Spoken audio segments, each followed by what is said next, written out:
Ang kalagayan ng mga Muslim sa mundo ngayon ay patunay na mayroong kakulangan sa kanilang pananampalataya.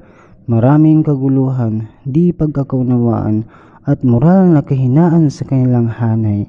Hindi ba't ito ay nagpapakita ng kinakailangan nila na ang isang taong gagabay sa kanila tungo sa tamang landas?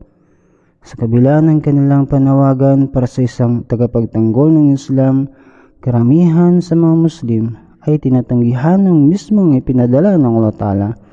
Marami sa kanila ang naghanap ng isang musli, reformador, subalit hindi nila kinikilala ang Masih Maud alayhisalam na isinugo para sa kanila.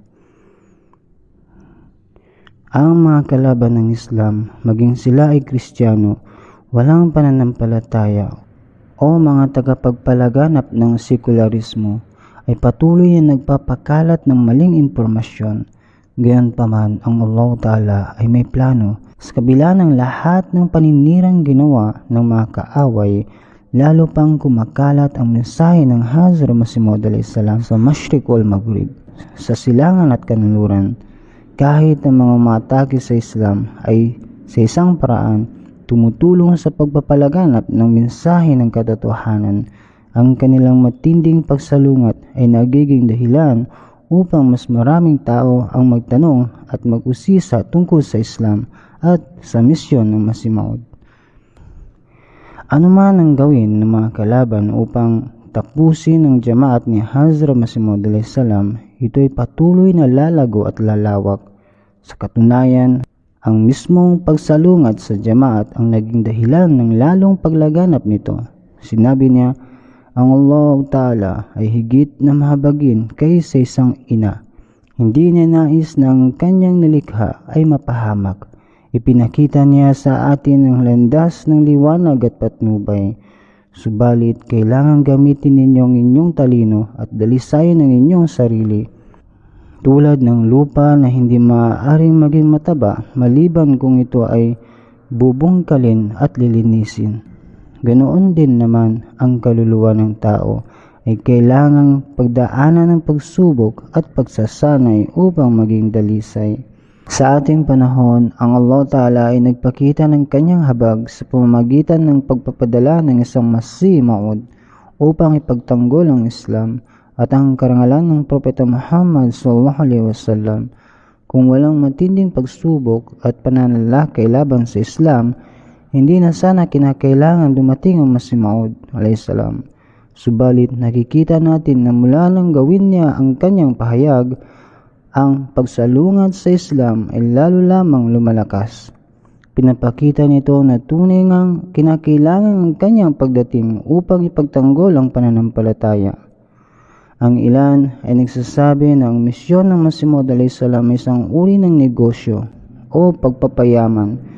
Sinagot niya ito sa ganitong paraan, wala akong dinalang negosyo maliban sa negosyo ng pananampalataya. Kung nais ninyong tawaging negosyo ito, kung gayon ito ay ang negosyo ng pagpapalaganap ng Islam.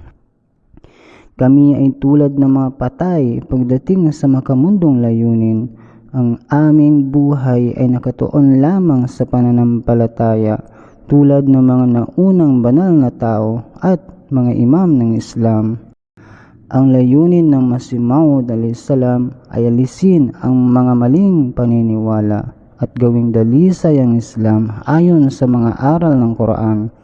Maraming mga bid'a o maling paniniwala ang lumalaganap sa mga Muslim, kaya't ang kanyang misyon ay dalisayin ang pananampalataya at ipakita ang tunay na aral ng Quran.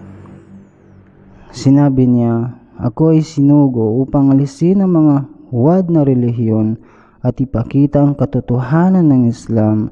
Ang aking misyon ay pahayag ang liwanag ng Islam, itampok ang dakilang katayuan ng Propeta Muhammad SAW, ipakita ang tunay na kahulugan ng Quran. Sinabi ng Hazrat Masih Maud alayhisalam, ang Allah Ta'ala ay nagpadala ng Quran upang ipakita ang isang napakadakilang awa para sa sangkatauhan, tulad ng sinabi sa Quran, wa ma arsalnaka rahmatan lil alamin. at hindi ka namin sinugo kundi bilang isang awa sa lahat ng daigdig. Lahat ng katangian ng mga naunang propeta ay pinagsama sa katauhan ng propeta Muhammad sallallahu alaihi wasallam, at lahat ng kaalaman ng naunang mga banal na kasulatan ay nakapaloob sa Quran. Hudal lil muttaqin. Kung kaya ang Quran ay khatamul kutub, ang huling banal na kasulatan, ang propeta Muhammad sallallahu alaihi wasallam ay khataman nabiyyin, ang huling propeta. Ang ilan ay nag-akusa na ang jamaat ni Hazrat Masih Maud salam ay hindi naniniwala sa propeta Muhammad sallallahu alaihi wasallam bilang khataman nabiyyin. Tinugunan niya ito sa ganitong paraan: kami ay naniniwala sa khataman nubuwa sa mas matibay at mas malalim na paraan kaysa kanino man. Ang mga taong nag-akusa sa amin ay hindi naunawaan ang tunay na kahulugan nito. Sila ay basta na lamang inuulit ang narinig nila mula sa kanilang mga ninuno nang hindi naunawaan ang tunay na kahulugan ng salitang ito. Ayon sa Masih Maud salam, ang pagiging khataman nabiyyin ng propeta Muhammad sallallahu alaihi wasallam ay nangungulugan ng nasa kanya na tipo ng lahat ng katangian ng naunang mga propeta. Ang kanyang propesya ay hindi natapos sa pamamagitan ng pagputol nito, kundi dahil sa kanyang pagiging ganap na modelo ng lahat ng propeta.